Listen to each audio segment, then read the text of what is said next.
Welcome to Free Your Mind Reviews. This is Chris Johnson with a review of The Incredibles 2.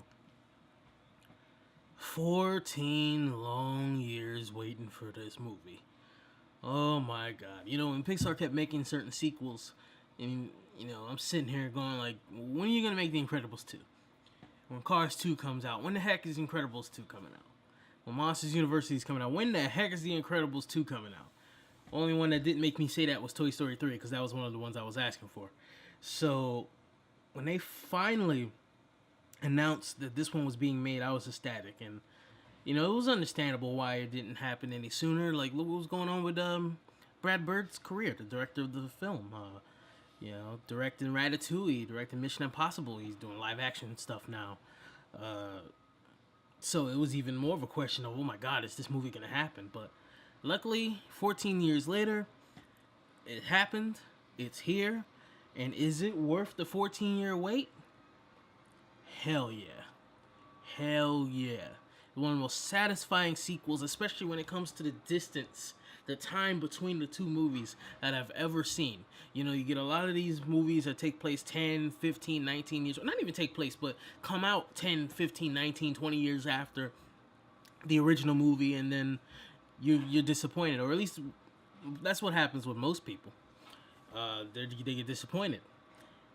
Well, this thing, it's like they didn't skip a beat, man. They didn't miss a step, man. It was whoa, and it's just pure, unadulterated, awesome entertainment. Like it's deep without being dark.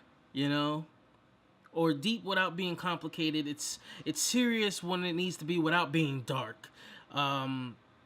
It's really like those old, the thought crossed my mind this morning that Brad Bird to me is what Steven Spielberg is before animated movies, but that's a disservice to Brad Bird, and I think it's also a disservice to the animated films because they are films. They're just animated. They are legit films, but one thing he's always been great with, whether it's the two Incredibles movies or Ratatouille or the Iron Giant, is that even if you're the snobbiest person when it comes to animated movies, when you watch his stuff, you stop thinking cartoon and you think film. How he presents things, how he directs them, the edit, the pace. You even like when you're someone like me too, you literally can watch his stuff more than anybody else's work and look at them like you would look at the live action movies that you see. So to get to the point of the movie, so Incredibles 2's plot is almost like a role reversal of the first one. So in this one, it's right after the first one, and now Elastigirl is on a mission to do some good hero work in order to get the supers out of the light. Remember, this is still in the Incredibles 1 world where superhero stuff is illegal. So while she's doing that, Bob now is the one staying at home taking care of the kids. I absolutely adore this movie. I'm not kidding.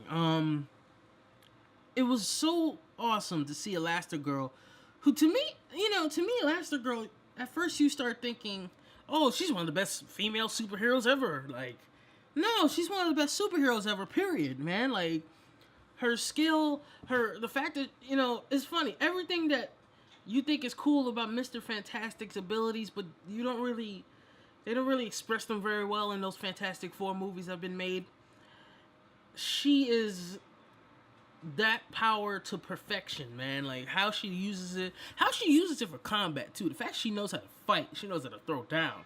So it's really Brad Bird and his animated team get really creative with her fight sequences in both these movies. It's just really awesome to see her wit and her cleverness with how she uses her powers. Compared to how Bob uses his powers, compared to how Dash and Violet use their powers.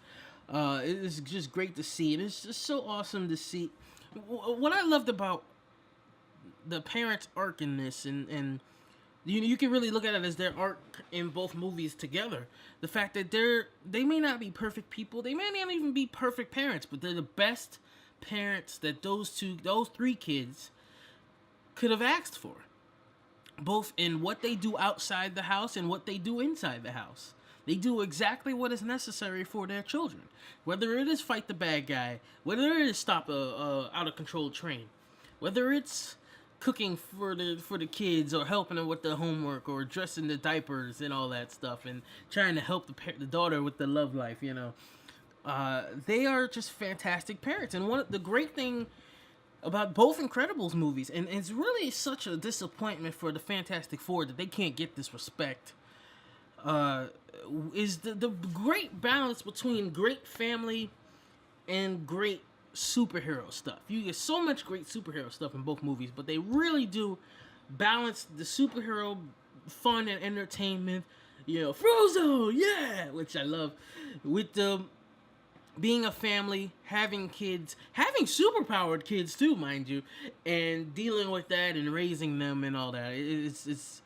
It's really beautiful. And of course, in this movie, Bob is the one who has to do it, and he's very tired.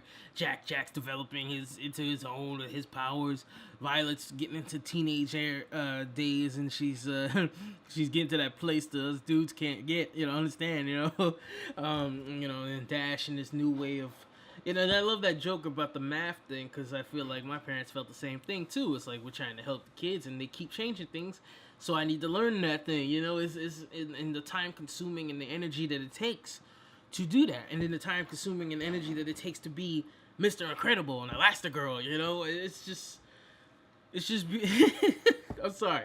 It's just great. It's just great. It's always been great. It was great the first time. And it's great now to see that beautiful balance and the character work. And like I said, it's not trying to be like, oh, we're superhero, but we're gonna serious them up. We're gonna adult them up. The maturity, it wears its genre of superhero. It wears its genre of family on its sleeve like a badge of honor. It doesn't need to be ashamed of the genre it's in. It doesn't need to be ashamed of the type of story it's in, and fully embraces it in the best, most focused, most entertaining way possible. I saw one critic who said the first one felt like a 2-hour movie that felt 1 hour, and this one was a 2-hour movie that felt 2 hours. No, I don't agree with that at all. I feel like the pacing in both movies is impressive and fantastic and tight, while also still giving you really great character moments, whether it's, Bob saying he can't lose her again in the first one, thinking that they died, and then and the stuff that goes down in this second film with him and the kids and with Helen, and being an inspiration for, these new supers and her kids. And, it is awesome to see parents in a film, whether it's a superhero film or a family drama or whatever, parents in a film truly inspire their children to be great, to be all they can be. Not just through words, but by actions. And it's really awesome to see. It was so great to hear all the voices, and they didn't miss a beat, man. They really didn't. Whether it was Holly Hunter or Craig T. Nelson, Samuel L. Jackson, it was just great to hear them. And then, they're joined by Bob Odenkirk, aka Saul Goodman, in Breaking Bad and Better Call Saul. It's kind of funny. I feel like that his character looks just like him in real life. I love that. It was just freaking me out. Like, this is awesome. He looks just like Bob. And of course, Brad Bird voices Ed again. Oh my gosh. It's funny because some sequels will take a bit that you loved about the first one and maybe overdo it, and I really feel like The Incredibles 2 knew perfectly well what you loved about the first one, but also knew perfectly well what it needed to do to tell its story, so it doesn't overstay the welcome of certain great characters. You see this news of the Joker movie and the Harley Quinn movie, and I'm like, for me, a lot of characters are great in doses, man. A little bit. Don't give me so much. Don't overdo it, because then it gets on my nerves. And it's great to see Incredibles 2 not do that. Let's talk about Jack for a second, because that, and with a lesser filmmaker and a lesser movie, Jack's stuff could have been annoying. But Jack is adorable. Jack is hilarious. Jack is awesome. Those scenes of the way he steals this movie is just amazing. basically everything that you could have hoped for when you saw that the little one had powers at the end of the first one. Everything that you could have hoped for, the second film completely delivers it. Um, this is such a fantastic, and this has been such a great superhero year already with Infinity War, Black Panther, Deadpool 2, and now The Incredibles 2. It's just, yo, man. Just the smile on your face, watching this cannot be wiped off.